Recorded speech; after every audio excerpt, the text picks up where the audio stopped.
Hello everyone.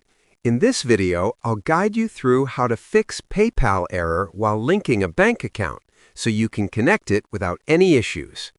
First, this error usually happens when your bank details don't match your PayPal account information. Make sure your name on the bank account is exactly the same as your PayPal name, including spelling and order. Next, double-check the account number and routing number you entered. Even a small mistake can cause the linking to fail, so enter the details carefully and avoid copying errors. Another common reason is that your bank account is already linked to another PayPal account. In that case, you'll need to remove it from the old account before adding it again.